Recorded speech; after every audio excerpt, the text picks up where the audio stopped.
Goeiedag, Zuid-Afrika. Hey folks, how's it going? This is Chris live in Idaho, place where Evel Knievel once foolishly tried to jump over the Snake River Canyon.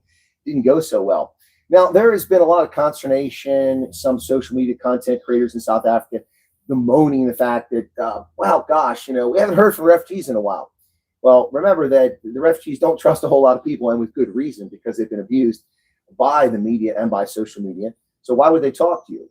Most refugees who've given interviews have done so for major news outlets, and then they stop, or they've done the interviews with me. Well, I was a little busy for the past month in England, watching the Women's Rugby World Cup and covering that. I'm not in England anymore. Now I'm back in the States. And surprise, surprise, as Gomer Pyle would say on Gomer Pyle USMC, surprise, surprise, surprise.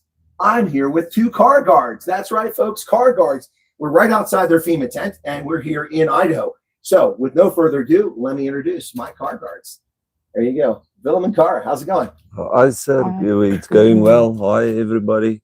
It's good to actually put a face to us now for you guys. Now, because you can't see me. I'm happy to meet with all of you, and aim is to give you guys some hope. I hope that we see all of you soon. You can all come to Idaho. It's a very nice place. No, that's not what I told him to say. I said, don't come to Idaho. And I said, don't come, and he tells you to come here. Jeez. And thank God they didn't put him in Wyoming. And the refugee center is amazing, so you guys can come and join us here. Oh, I got to jump in there. I do got to jump in there. So Cara and I went on Friday. Yes. Was it Friday? Yeah, Friday. We went on Friday to the refugee center unannounced. I didn't go there as a journalist. I just went as an interested person. And she introduced me to the people that are working there. They were lovely people, very friendly, very polite. And then she gave me a tour of the refugee assistance center here, and they appear to be doing a wonderful job.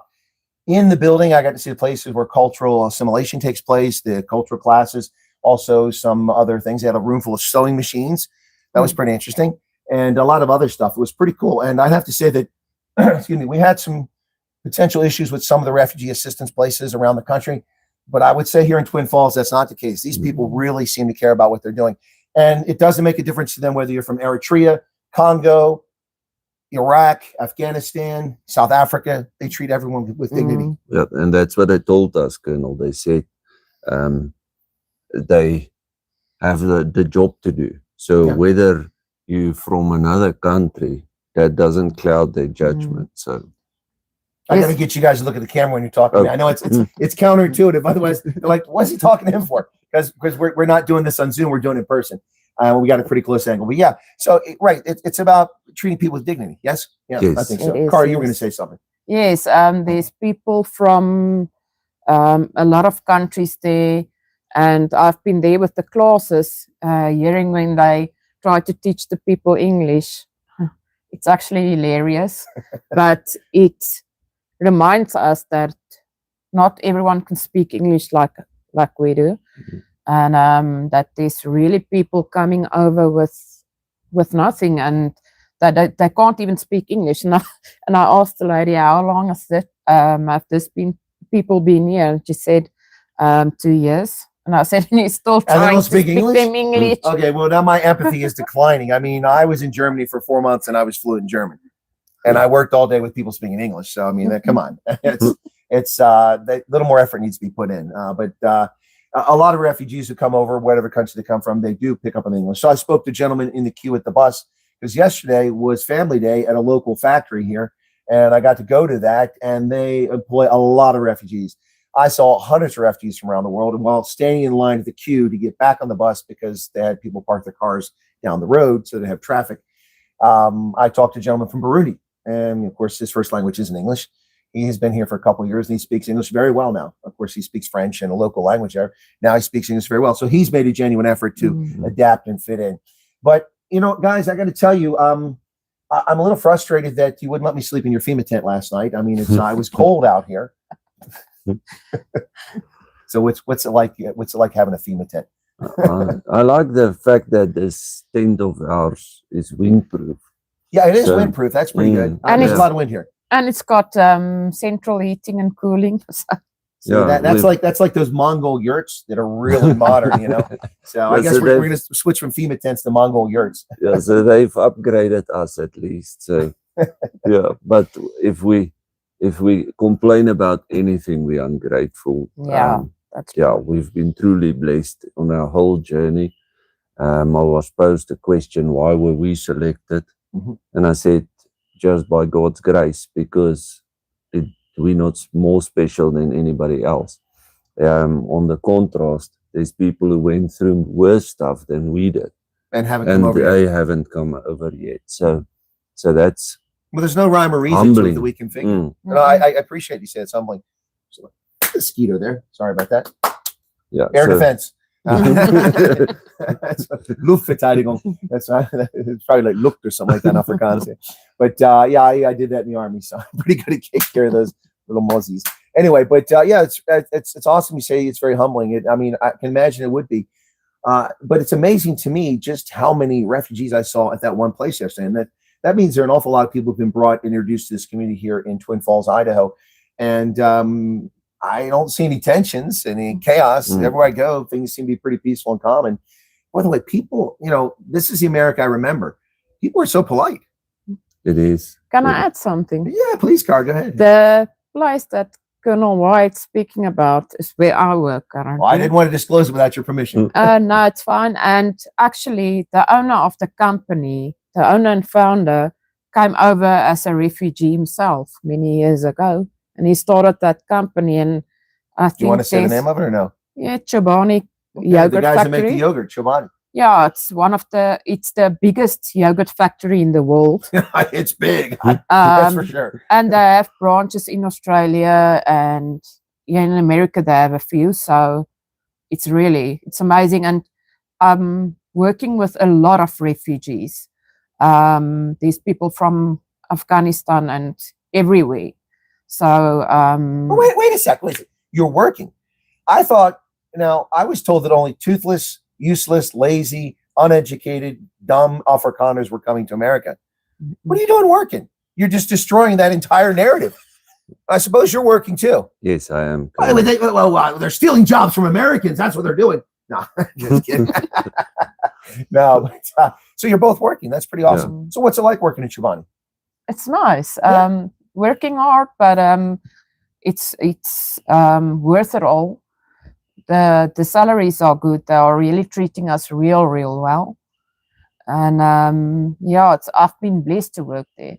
So I mean, as a refugee, it must be tough. I mean, I think the factory is probably about 6 or 7 miles from your house. Is that a long walk every day? I mean, as a refugee, you probably don't have any way to get there.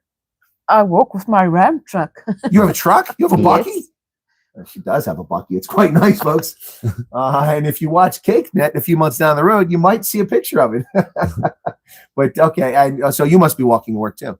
No. I'm also driving to work with the employer gave me an employee vehicle. Oh, that's very kind of the work. Oh, look, that's good people, folks, man. So you don't have to walk.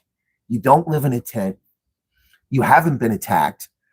I guess everything I learned in the South African media and social media was wrong about this refugee program. Yeah, we slept outside one night with the tent that a friend of mine gave with an actual tent. Yeah, we slept outside, and it was we weren't scared a bit. It was actually nice sleeping outside and hearing the crickets and the squirrels running, the nature sounds and stuff. It was quite nice. It's interesting. She says natural sounds because we're in a peri-urban environment here.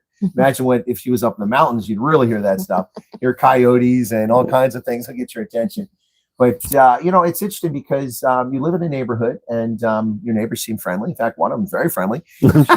She was very concerned about the neighborhood safety and came out and talked to the film crew and just was worried they might be filming things they shouldn't be filming. And she expressed her concern, and that's her prerogative. But it's nice to see that neighbors are looking out for you. Yeah, she came afterwards and said, listen, you are my family. I care about your safety. So that's the reason why I went to spoke to the people, and you are my family now, so I won't let anybody do any harm to you. No, she definitely cared about the neighborhood. And so I think those guys are professionals. They probably deal with this different places. But I think they were caught by surprise because it's such a quiet and placid place. And then somebody comes up, and she didn't run up or anything like that. And she wasn't armed, but she came up. Some people are. I visited a friend of mine who's out here, and he got out of the car and he said, "Hang on a second." I said, "What's wrong?" "I got to adjust my holster because I'm carrying." I'm like, "Oh, okay." So I said, "Can you go in Starbucks carry?" He goes, "Oh yeah, you can carry there." So he had his sidearm with him there. Speaking of which, he wants to meet these folks, and I passed him your number last night because you gave permission. So the experience, I didn't catch your interview because I was doing something else yesterday. I did catch the end of it, but I understand that you were asked a question, not to preempt that. That'll come later on. It's an Afrikaans, so I'm not really preempting because this is English. But I think you were asked a question as far as putting a statement of interest in or putting a PRM email in to come over here. Would you do it again? Absolutely. Yeah, over and over and over again. And we did this for the sake of our children. We are pretty confident our children have a bright future. They already completely different characters than they were in South Africa. Yeah, a lot. My boy, the other day, he played football at the college where we're studying, volleyball at the college that we're studying at. So he played with college guys, and he struck the ball whilst playing, and they cheered him, "Go well!" And he started doing the small victory dance, like the NFL. Yeah, and that's not quite like him. That's very out of character because he's very reserved. Yes. Yeah, but now he can be himself. He can open up here. Yeah, so that was nice to see that he's actually opening up and being his own little individual. So I want to take a short intermission here and thank everybody that's watching this program. I announced last night we were going to do this. It's a Sunday. We've got almost 600 people watching this live. I know most are in South Africa, so thanks for watching this. Guys, think about this for a second, the technology, okay? I mean, I'm sitting here with these folks in Idaho on a mobile device using Wi-Fi to send the signal out to a YouTube server, and it's sending it all over the world, and you're watching it in near real time, just a couple seconds from the actual. We're actually a couple seconds ahead of you, but it's pretty amazing. All right, well, now the technology stuff is done. I just want to thank everybody. So, I mean, what's been the biggest challenge? Okay, we need to say this. Their experience isn't everyone's experience. Not everything is always cookies and cream and kumbaya. Sometimes things go wrong. The families in Montana had some issues when they got here, and other folks have had a few issues. We've tried to help people where we can. The family Austin, I helped out, and some others. But these guys seem to have had a very good experience, and they seem to transition very well. One of the things I noticed, other than the beautiful Bucky when I pulled up in the front of your house, is the American flag hanging outside, Willem. Yes, that was the first thing we bought when we came here. Out of gratitude, we were so grateful to be here. And for the opportunity that we granted, that we didn't have a lot of money, but it was the first thing that we went to go buy with the money that we brought with, is to go buy a flag and put it up outside, because we're proud to be here and we're proud to be associated with America. We're truly blessed. We thank God every single day for this opportunity also. And sometimes it still feels unreal, and I have to stand still, and I'm really in America. I just look at the people driving. This definitely isn't. Nice. Oh, okay, these people don't know how to drive, by the way. Oh my goodness. Oh my goodness. The South Africans just slow down and go through a robot. Here, they decide to stop at a green robot, look around, check their phone. Oh, it's time to go, and then they go. Gosh. Man, I thought people in Pennsylvania didn't know how to drive. But if you turn left, you stop at the green robot here. And if you turn right, you go on a red robot. Once you clear. You got to clear it. Yeah, yes, when you clear. All right. Absolutely, when you clear. So, but let's go back to the beginning. You guys are part of the 59ers. Yes. Yeah. And the first time I interviewed you, I think most people figure this out. You were off camera, and I think I named you Mariki and Jana Mariki. Jana Mariki. Yeah. So here's Jana Mariki for those who haven't figured it out yet. They're obviously a lot more comfortable now and feel safe in America. And so they did the interview with CakeNet yesterday, which won't air for a few months. But once I did that, we said, well, maybe we should just do an interview, because this is not for me. It's not for them. This is for the people out there that want to understand what's going on and what it's like. Obviously, being a refugee, coming from South Africa, anywhere, there's a lot of stress, a lot of angst associated with it. You don't know what's going to happen. You don't, you're probably not accustomed to, be in a situation where you don't have money in your pocket, or you don't have a house, and what am I going to do? What about electricity? Well, you wouldn't write electricity. You don't get that in South Africa anyway. That's common. But you get my point. So, Carl, what was the biggest transition issue for you, or what's the biggest concern once you were approved for the program? When you move over to a strange country, especially when you were never out of your own country, you wonder what it's going to be like. And when we landed here, everything just came naturally. It's like everything just fell into place. So cool. The transition was good. I think we worried the most about driving on the other side of the road and sitting on the other side of the car. And it did freak us out. Yeah. Driving with someone else. Yes, we drove with the refugee van. Did you constantly try to get in the wrong side of the vehicle? So yeah, still today, sometimes when I knock off work, I'll go to the wrong side, and then I realize, no, got to go around the other side. But luckily, it's only me who knows that I made the mistake, because the people will just think I want to put my lunchbox in the car on that side. So. But when you drive for someone else, you're like, head-on collision, I can't watch, and oh, okay, sorry, we're supposed to drive like this. To be fair, because I spent the last month in the UK, and then I'm accustomed to switching over from both back and forth. But I spent the last month in the UK, and I was sitting in a robot the other day, and I'm looking like, why are those cars in the wrong lane? Yeah. And I'm like, whoa, you're not in England anymore. And stopping at the petrol garage. Yeah. And waiting for someone to come. Oh, there's no attendance. No, and then you realize, listen, I have to get out and do it myself. And something that struck me, Colonel, I pulled out this one morning. So I normally leave a little bit before work so that I'm not late. A little bit earlier than I should. And I pulled out, and the car warned me that the tire is deflated on the right rear. So I pulled into this filling station, and I wanted to put air in the tires, and they say they don't have air. And I'm like, really? Because that is odd. We have them at our filling stations in Pennsylvania. I drove to the next filling station, and I said, I would like to know where's your air, and they're like, we don't have air. So the second filling station, then I drove to the highway on Highway 93, stopped there at this very impressive, and they said no, they do have it, but every second pump at the truck stop, but they don't have a gauge, so you can fill, but you need to have your own gauge. Yes, that doesn't make sense. So if you go to New York State, they make you pay for the air. But tell them why. I heard from the people that I work with, they used to have that here. It was free initially. Then they started charging money, and the people complained, and then they took it away completely. So they have a Costco here. Are you members of Costco? Yes. Okay. Smart move. You do have a petrol station at the Costco here. I don't know if they have a tire changing place. Do they? They do. At the back. Here's the thing. I don't know if they still do it, but Costco puts like nitrogen in the tires. Oh, wow. And they will put air in your tires for free. So if they're low, you can go buy there, normally at Costco. So if you get your tires if you replace your tires from Costco, just go there. Yes. I mean, it's very close. By the way, everything is close here. Everything's close here. So Shoshone Falls, which one of the most beautiful spots you're ever going to see. Beautiful. By the way, a lot of French people hanging out there when we went. Yes.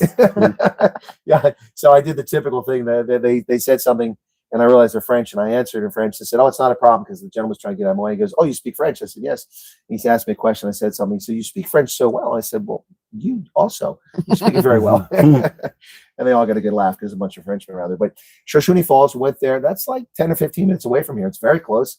The main drag and all the shops and everything, and then the gorge, the Snake River Canyon, that's all within a few minutes. There's a hospital nearby. There's a high school nearby, a college. All that's within a few minutes walking distance. You've been put really in a central location. It's a really good spot. Yes, Colonel. Yeah, at first when we didn't have a car, we walked to Walmart and all the places. So Well, that's not that actually- far, Walmart. No. Yeah, and when I had my operation in the hospital, yeah.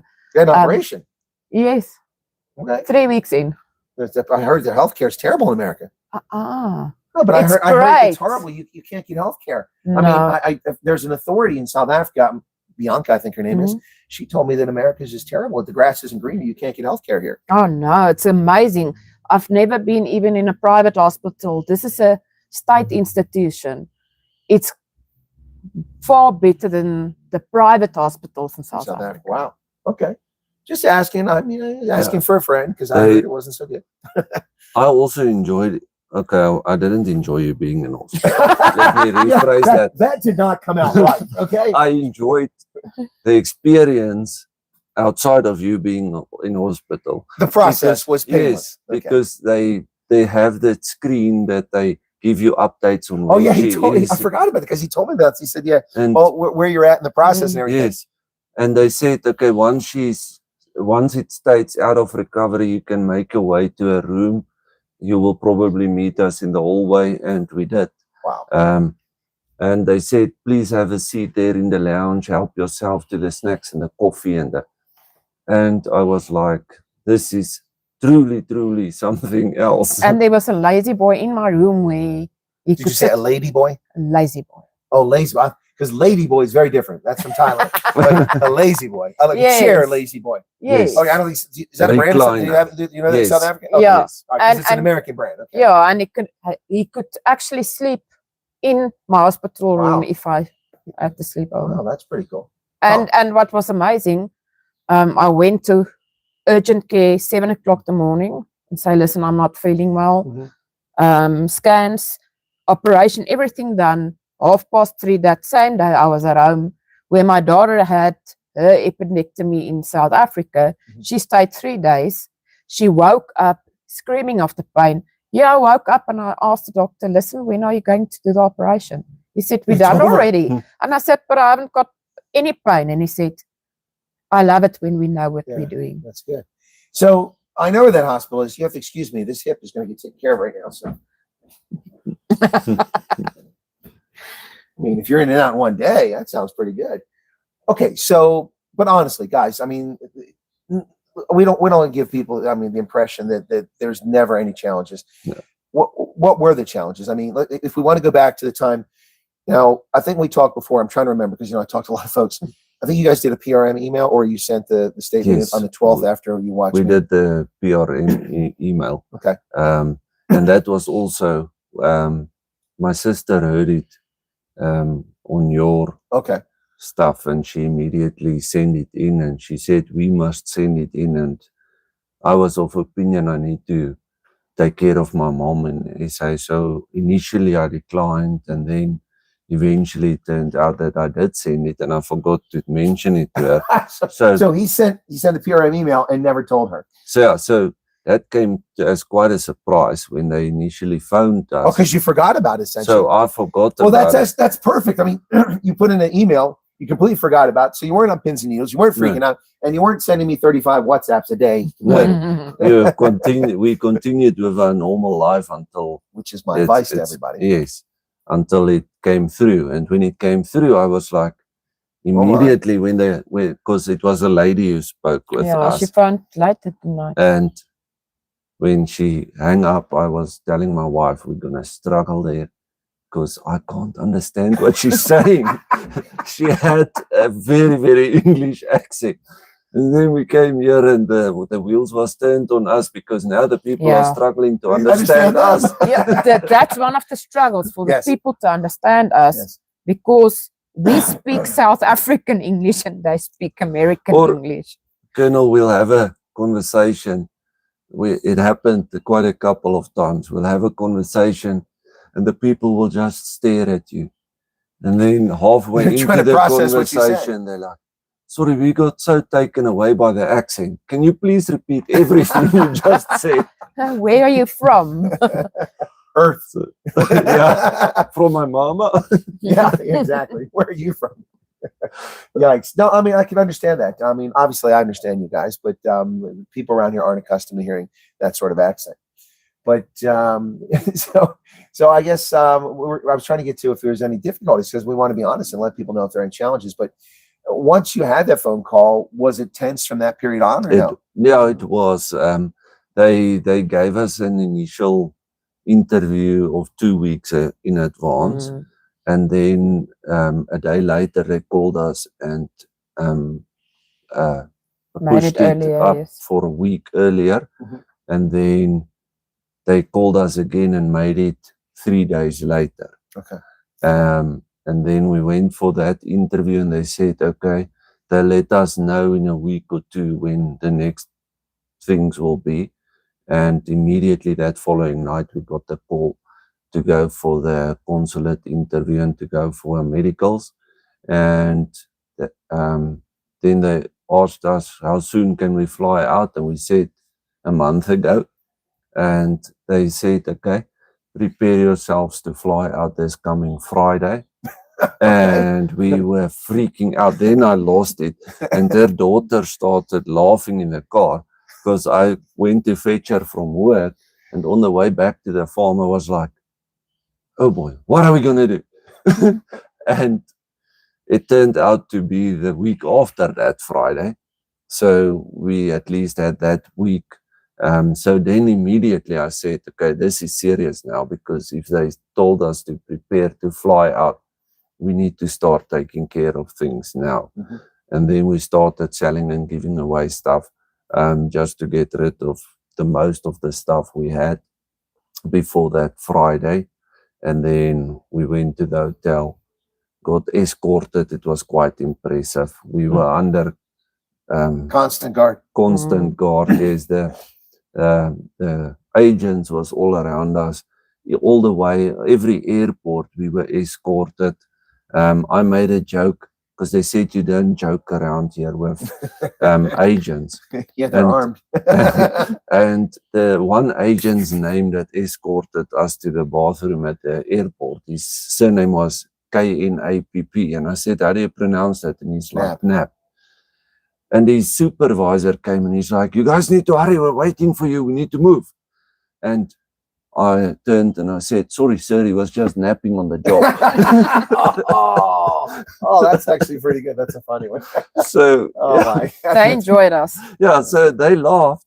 One of the agent ladies that we still have contact with today, she said, yeah, if all else fails, I can be a stand-up comedian in America. Yeah, not really, because nobody understands what you're saying.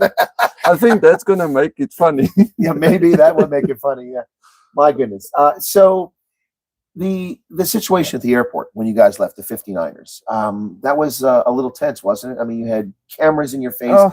People showed up there. Other folks I've talked to who were in the 59ers group said the media was very rude and disrespectful at the airport. Would you agree, or were they okay? No, they're rude.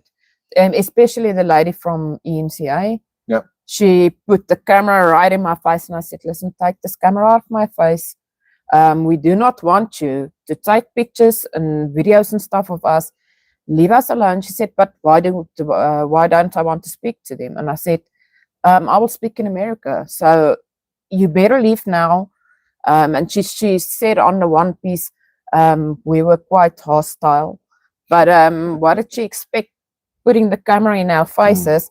And one of the agents actually took the one guy, he was on the conveyor belt. He took him off and said, listen, you better get out of this people's face. There where we checked in our bags, Colonel, he climbed across that to the inside to take a picture been from arrested us for that. Yes. from the front. You're not allowed to go behind the counter. Yeah, and Yes. the police, one policeman actually went and stood in front of the camera Oh, that's and awesome. told him, listen, you Saps. better back. Yes. Yeah.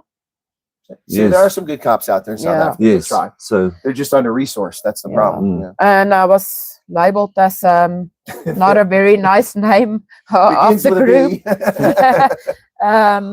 But I said, listen, I don't care what you call me. You're not going to do this. We went through enough already. We were so anxious because the police were escorting us. There were cop cars in front, next to us, behind us, but all the way to the it was airport. because of the threats. And Yeah, and there were threats. See, that's the thing that irritates me, guys, is that We have people who are refugee aspirants who are sharing in WhatsApp and Facebook groups locations for screening, which is moronic. And when one of my moderators told that person not to do that, they were very disrespectful to my moderator in that group, calling him a bunch of foul names. But what that person doesn't understand is that that person is a fool. They're being very selfish, and they think they're helping people, but they're not. They're simply exposing people to potential danger. You guys, we talked about this when you arrived here. A New York Times reporter hung out at the Refugee Assistance Center and then followed you home. Yeah, and then she was stalked me. stalk you. That's a crime, by the way. The police did respond. It came out here. But she walked up and down the street harassing people, and then approached a 12-year-old daughter. Yeah, they approached our daughter because I was unaware what's happening outside, and our daughter came running in and she said, "Dad, please come and help. There's a reporter outside." So they took my wife to the next door neighbor's side, saying that they're interested in getting contact with them, but we were unaware that it's journalists. And she, when my wife stepped over our yard into the neighbor's yard, she started engaging with my wife, and my wife spoke with her freely because she didn't know that she's a journalist. And the next moment she presented herself as a New York Times journalist, and my wife was like, "Nope, we're not interested in speaking with you further, and we do not wish for you to use any of the stuff that I've just spoken about."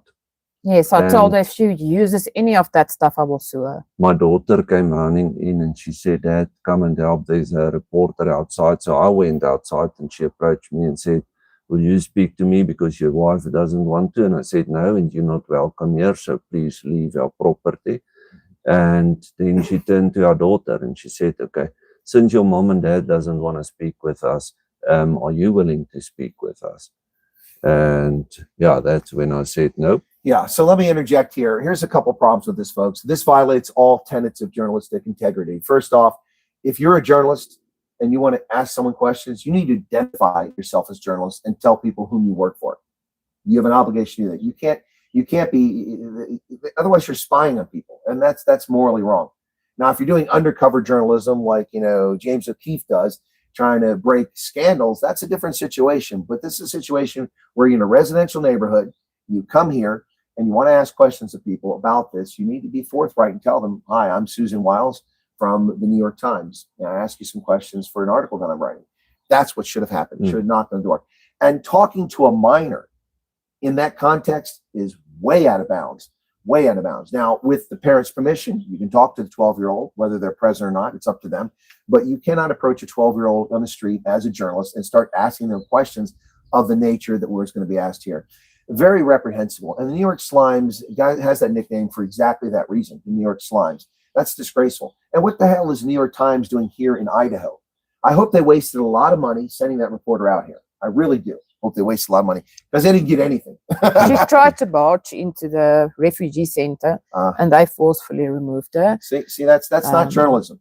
That's sensationalism. Yeah, and she actually went to the refugee center and said, "Listen, she would like to speak to us." And they said, "Listen, you're not going anywhere near our refugees. You're not going to speak to them."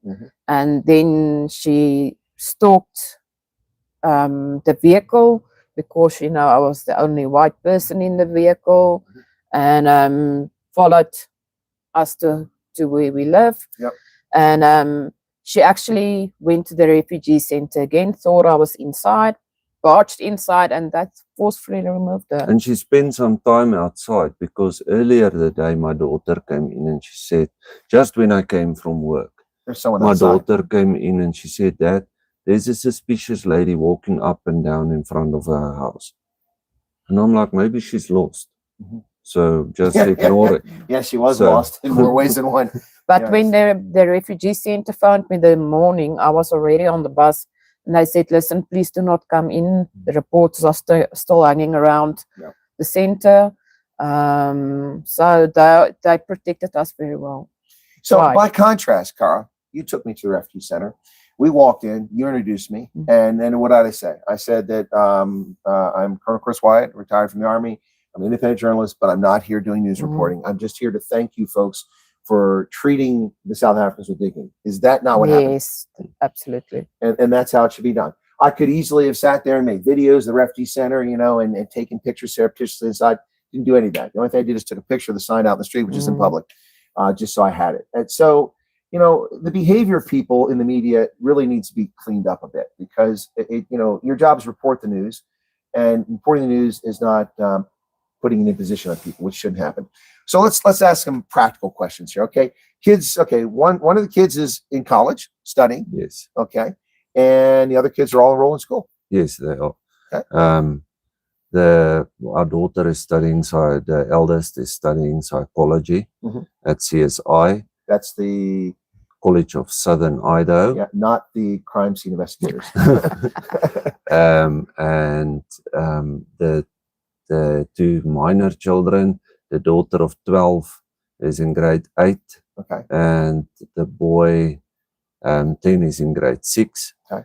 And I just got their report cards back, so I'm very proud of them.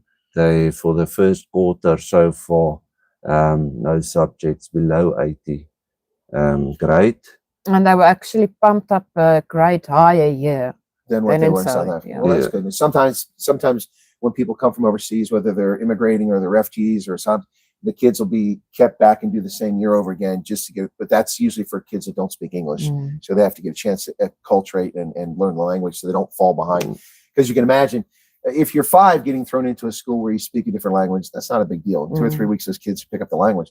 But when you're 15, send to high school and say you speak French and you have to go to American high school, that's a big change. So the kids all speak English and they speak it very well. So that went very well. But was school, getting the enrolled school, was that a challenge? No, not at all. Okay. We actually went through our church that we attend. Okay. And enrolled them into the private school here. The people were very accommodating to allow us to enroll our children, because they saw our concerns. Because I told the principal I don't want my child to attend a school where he can identify as a piece of paper if he wants to identify himself as a piece of paper. Yeah, I don't think you knew that. So I said, yeah, they're too young to be corrupted now, my honest opinion, and that is part of us trying to protect them. And a lot of the children in the school comes out of juvie, so Yeah, there's this And one. the school your kids are at?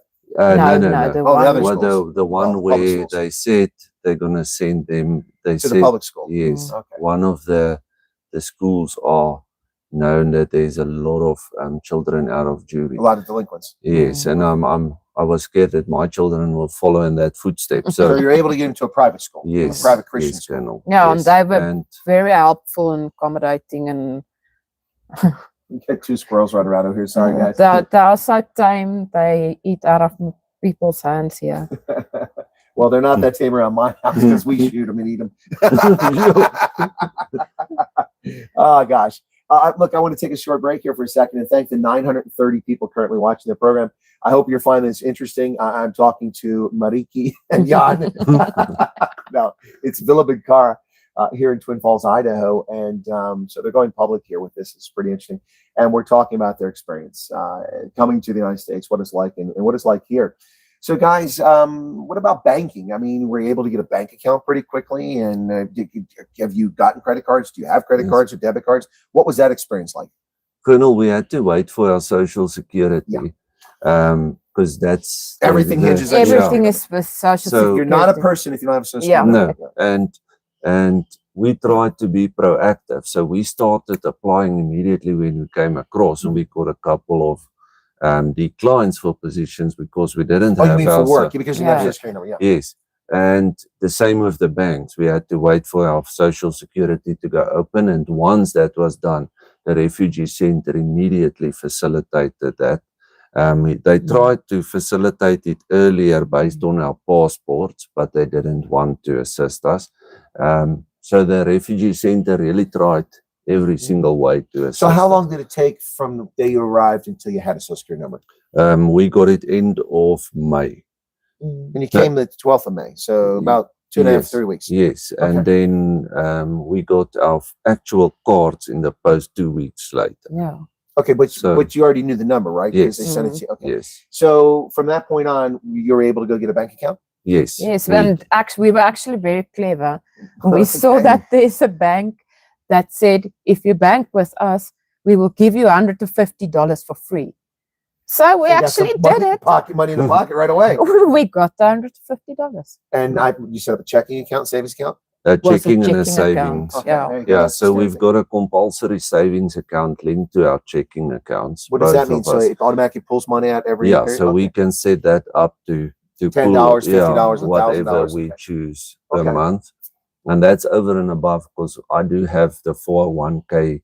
That's a pension fund Through your employer. for the employer. That's what pension fund is called. This side is 401k. Well, that's one of the pension funds. And There's many Roth. others. Yeah. We've got Roth as well. Oh, Roth IRA. That's an individual retirement account. Yes. That's one where you pay the taxes on the earnings now, and then the money comes out. No, you don't.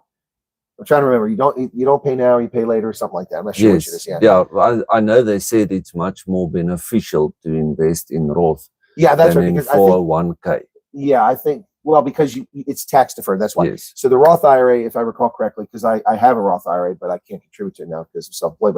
But the Roth IRA, if I recall correctly, the money that you put in there, it's not taxed now, so it grows faster. So, and then when you take it out, you get taxed later on. Yes. Yeah, I think that's the way. Yeah, I think so. If I But remember whatever the case, what you have a my retirement plan CFO started now, Yes. and you have bank accounts. What about credit cards? Were you able to get credit cards? No, not yet. Because you don't have a credit We history. No. can.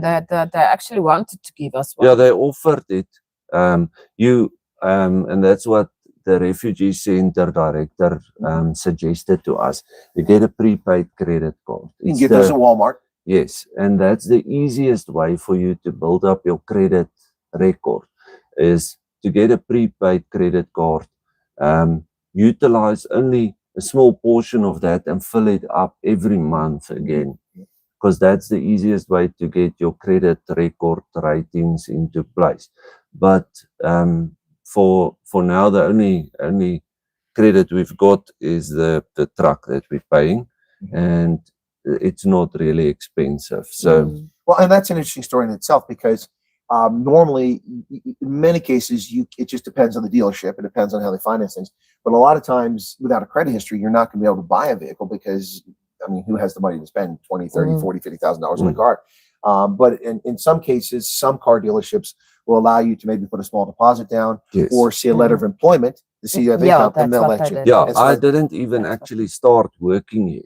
I just got the letter of employment. I was going to start the next day. And they requested that contract plus a $3,000 down payment, and we got the truck. And So- they actually helped us with that also because we didn't have it. And they said they will pay finance it, that and down payment. then we for can us. pay them Okay. off. So the reason I mention this and I bring it up is because not everyone will have that experience. You might go in a place where it's hard to find a car dealership that's going to work with you that way. Normally, you have to have a good credit history, So let me give you an idea what a credit history will do for you. So I bought my Toyota 4Runner, which has been in South Africa and Botswana and Uganda and Ethiopia and Europe and Canada.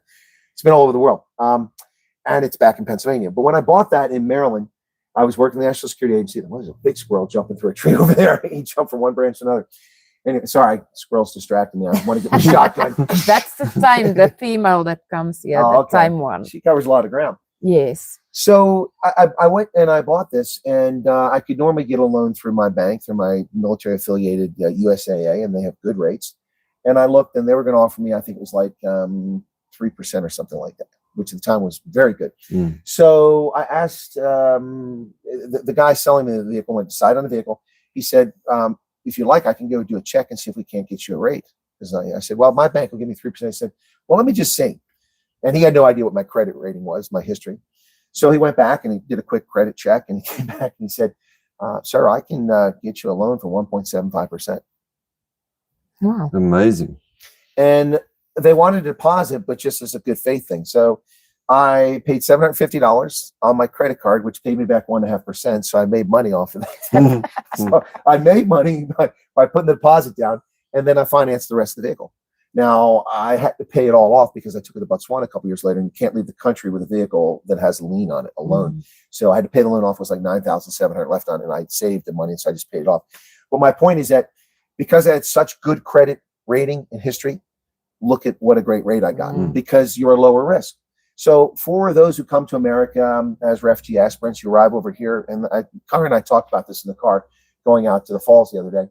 I said, you know, the key things you got to do is establish credit, and what Willem said is a good way to start it, and that's what Arctic has also advised people. He's a South African that works in American and South African. But the other thing too is that, remember this, there are things that show up on your credit history that can harm you if you're not careful. Utilities, always pay your utility bills. Gas, natural gas, propane, if you got that, electricity, water bills, rubbish removal. If you have to pay for those things, make sure you pay for those.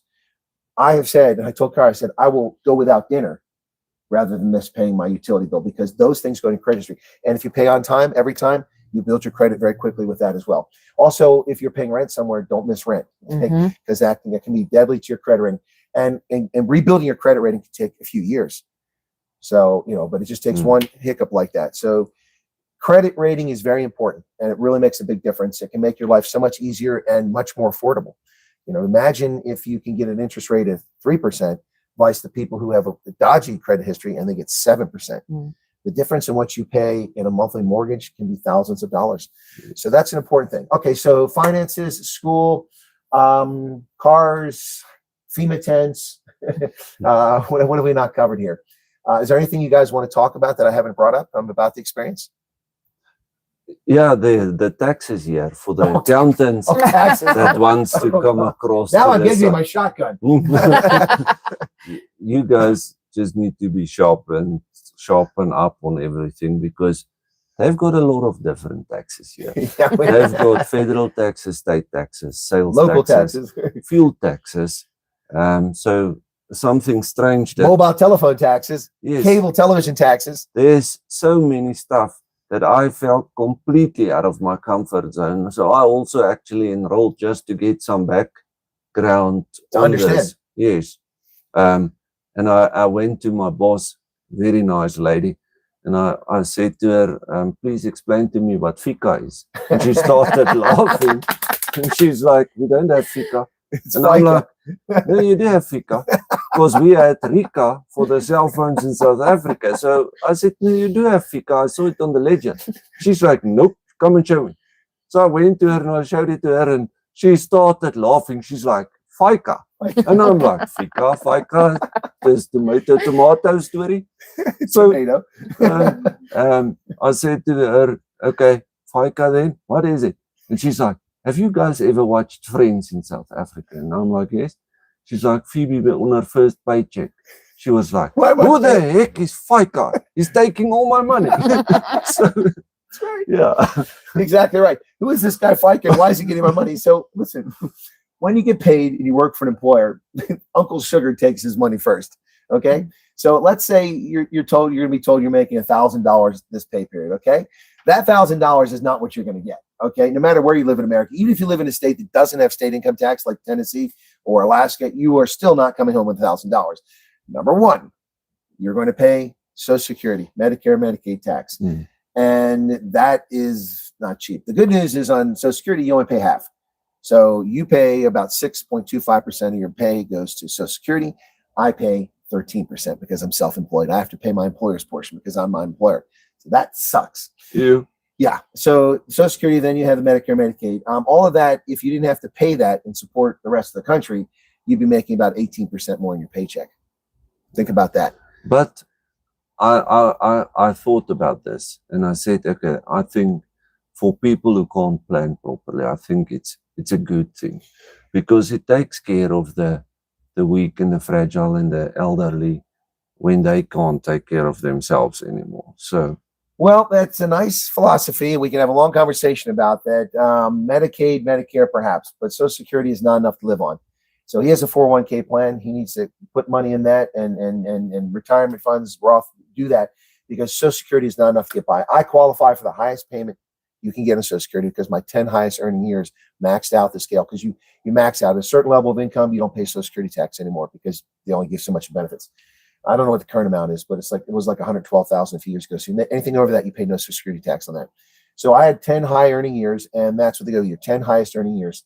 And then you get a check. I would get the highest check they possibly give. And I think it's like $4,300 a month. Half of that would pay for my mortgage, and that's it. So it's not enough to live off of for most people, unless you live in a FEMA tent or a camper van, a caravan somewhere. So, luckily for us. So yeah, luckily for you guys accustomed to the FEMA tents. No, but seriously, so Social Security is something you pay into, and it helps people, but you've got to look at it as a supplement to your retirement, not your retirement. So that's what I'm trying to get at here. Okay, so you pay the FICA man, then you pay federal income tax, and that's based off of how many dependents you claim. So you've got kids and a spouse in the house. So if you don't claim any, they take a lot more money. But then at the end of the year, you'll have a lot more coming back. I try to keep it pretty much even, but it's difficult to self-employ because some years I make a bunch of money, some years I don't, and it's all over the place. But when I was employed full-time in the Army, I kept it so that I would be almost even, so that I wouldn't get a big return, because I invest the money smarter than the government does. But a lot of people aren't good savers, and so they like to get a big tax refund at the end of the year. So either way, but say then you pay federal tax, and in some states, most states, you pay income tax there as well. Pennsylvania, I pay 3%. So I pay, for the money I make as a contractor, I pay 18% for Medicaid and Medicare and Social Security, 18%.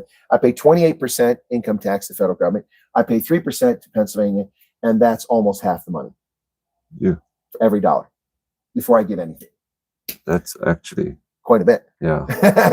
So that's where they have to pick the state where they want to go. But then you got to have a job that pays. Yeah. So exactly. it's actually people need to do their homework before they pick a state where they want to live in. Well, but as far as picking, you don't necessarily get to pick. So I mean, you can ask, but but if you're going to ask, if you're a refugee aspirant, someone that wants to come over, if you have family or a job that you're already working for a corporation that's going to be willing to employ you when you come over, because a lot of people work remotely in South Africa for American companies, or you've got some kind of connection, you can say, hey, my sister lives in Omaha, and you're welcome there. Can we go there? And if they have a refugee assistance center there, then they might put you there. They also ask for friends. If you have even friends. Yeah. And I know a bunch of you have put my name down, and I've told the State Department, don't put anybody near my house. I'm just telling you that now. I have a crew serve weapon. It's automatic. I've got cameras. I can look at my phone right now. Actually, I can't because we're broadcasting, but I'll check after this. But we're going to go there. Oh, yes. I live in New York State. No, but seriously, thanks to 1,000+ people currently watching the program. We really appreciate it. And we hope that you're getting something useful out of this. So credit cards, checking accounts, savings accounts, automobiles, schools, medical care. I think we've kind of run the gamut. What about shopping? Okay, we haven't done that. We mentioned Costco, Walmart. What's the shopping like? I mean, because you don't have. I mean, I hope you didn't shop at Mr. Price, but we don't have Mr. Price. Or It's Pep. impressive. But we have a Ross. Yes. Oh yeah. Oh Okay. wow, Ross is that place is amazing. And Target. My shoes are from Ross. Oh really? Okay. Yeah. The shoes that I'm wearing now they're are nice. from Okay. Ross. And it's actually, you get bargains there, and so we love shopping here. And for refugees who don't have a lot of money, we have a lot of thrift shops. Yes. Yeah, Deseret Industries. I think they're tied to the Mormons, Deseret, probably. Yes, the Latter-day Saints. And we bought all our electrical equipment for the house: the vacuum, the steam mop, the kettle. Is that coffee pot smoking? Is it on fire? No. We tested it before we got it. That's what I was getting at. Make sure you check it out before you leave. So yeah, it was actually and it was for an apple and an A, like we said in Afrikaans. We bought it for next to nothing. Yeah. And clothes also, you get clothes for cheap. And some of them still have the price tags on it. Yes. Well, in fact, yesterday when I was driving down, it's Blue Lakes Boulevard, I think it's the main drag. I drove past like a church or something like that there, and there's kids out in there with signs, clothes for free today. They're giving away free clothing. Oh wow. Yeah, it's pretty cool. And but what's nice, sorry, Luffy. Yeah, sometimes you drive down the street and you will see a couch on the sidewalk with a note on it, free for anyone to take. Yeah, I saw this episode of The Big Bang Theory when Penny took a chair off the street and Sheldon refused to sit in it.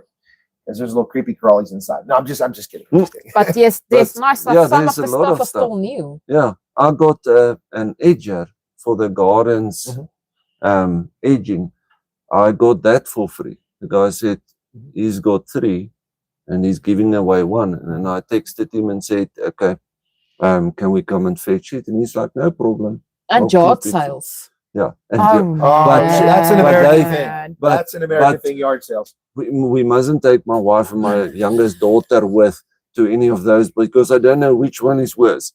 And on the way from the one yard sale, my daughter is like, another one, please don't.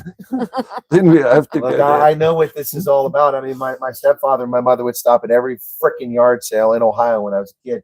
I hated it because you get bored. I mean, but you get some great bargains. People getting rid of things they no longer need. Oftentimes stuff they never use, especially clothes. Especially, sorry, ladies, but women buy a lot of crap they never wear. It sits in their closet. And they're like, oh, I'm too big now, or I'm too skinny now, or this is too frumpy, or I'm too frumpy. And then they put it out for a yard sale.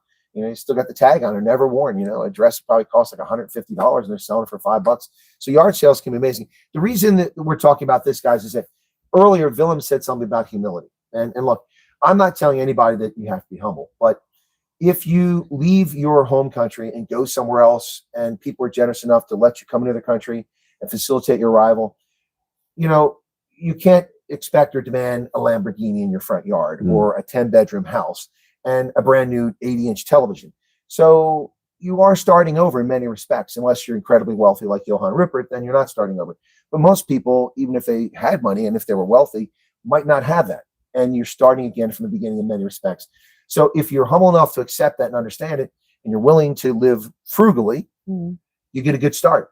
You know, some people will come here and like, I got to have a brand new iPhone. Well, then they have no money. And, you know, right? Yeah. Yeah. And So, yeah. Colonel, if people is going to come across expecting stuff to be handouts, I don't think they're gonna make it, because I think you need to have this go make it happen attitude here.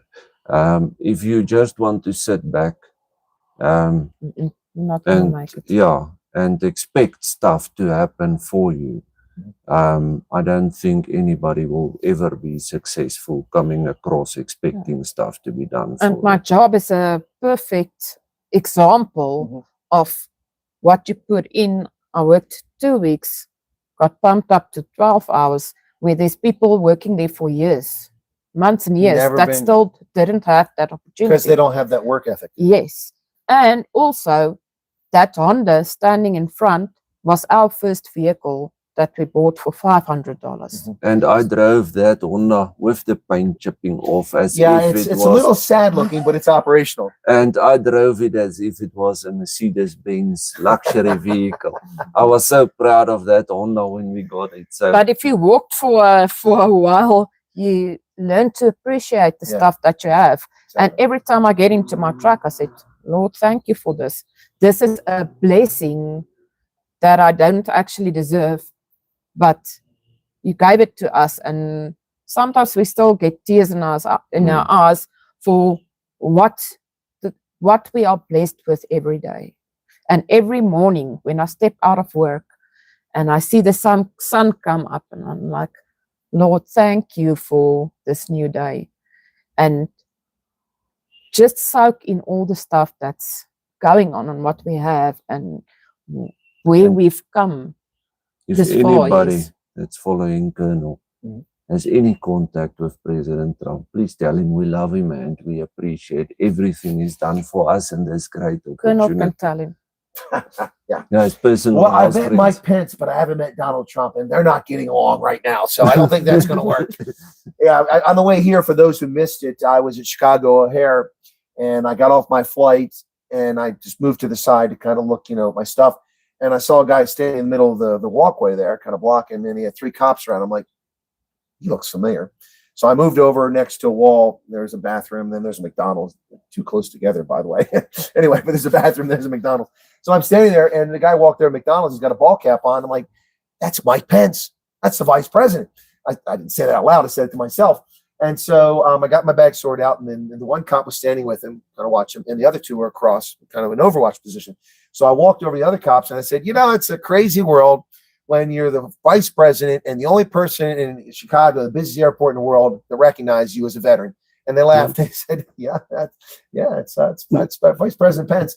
So I started talking to the cops, and then he came over a few minutes later. And we had a 10-minute conversation with the vice president. Then he gave me a coin. He gave me a vice president's coin. Yeah.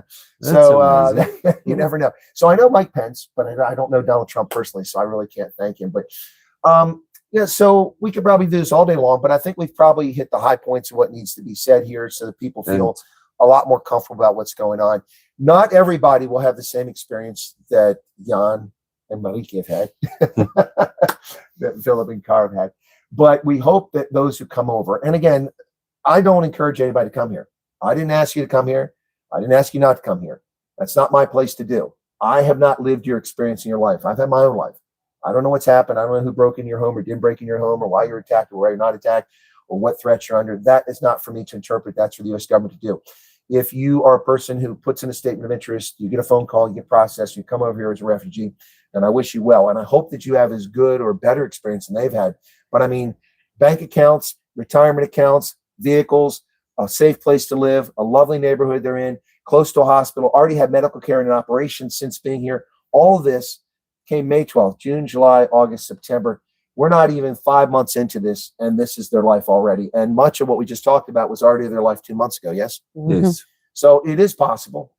And that's the reason we did this broadcast today, is to share this with you. And these guys were shy. They weren't on camera before. They didn't want to let anybody know where they're at, but the cat's out of the bag. Now you know where Jan and Marike are located. And if this guy can give you guys hope, we'd like all of you guys to come across and have the opportunity. I don't want you all coming across. No. Let's not average. No. But we're special people. So okay. Please keep the faith and please stay motivated. And we hope to have a nice Braaidag next year with you in our meeting. Oh, that's something I wanted to say too. So ever since I got here, he's been trying to ply me with soft drinks. Every time I turn, he's offering me a Coke. Every 5 seconds a Coke. And they offer me a braai, and they gave me food last night. I have to leave or I'm going to not fit in my car. But anyway, so I'm leaving a little bit later on. But anyway, so there you have it, folks. Thanks for that super chat. I can't see how much it was. Yes. Before we leave. Yes. We just want to thank Colonel Chris Wyatt for everything that you're doing and for being the amazing person that you are. We were so grateful to meet you, Colonel. We absolutely love you, and we hope we have the fortune to meet with you up again. It was really lovely spending time with you. We're feeling sad that you have to leave today. Yeah, I'm getting teary here. Well, you got me here now, so I'm a softie. The guys who haven't met Colonel Chris Wyatt, you guys are missing out. He's an amazing person. And we love him. Thank you for everything, Colonel. Well, you're very welcome. Now you got me all teary-eyed here, but I've got time. I've got to stop at the petrol station, fill up, get some gas, and then get a Starbucks and then hit the road. So I've got a little bit of time. And I'll give you a Coke on the way out. Yeah. Between the Starbucks and Coke, I'll be pudgy by the time I get home. But from here, folks, I'm headed to Salt Lake City, where I'm going to meet with viewer Courtney Pride down there. Also, do some footage of Salt Lake, and I think that'll be interesting. And then off to Wyoming, Bear Lake in Idaho and Utah, then on to Star Valley, up to Jackson Hole, on to Grand Tetons and Yellowstone over the next several days. So stay tuned for more content. I can't promise any more car guard interviews because I don't know of any car guards in those places. But I hope that you guys took this in the vein that was intended, to share their experience with you so you feel a little more comfortable about what's going on. Again, their experience isn't everybody's experience, but obviously they've had a very good experience here. So thank you all so much. They've got to get to church. They're dressed kind of nice. I'm wearing a polo with shorts, so they look nice for church, but I'll be on the road while they're at church. So thank you, everybody. Bye-bye, donkey. Que la boa. Merci mille fois. Any fun, Cara, do you want to say anything final, or you got his chance? You get all teary-eyed. Anything you want to share? No, keep the faith and stand strong. All right, there you go, folks. Stand sam. There you go. Stand together. All right, that's going to do it from Twin Falls, Idaho, folks. God bless and have a lovely day, and we'll catch you later. God bless. Bye. Cheers. Bye.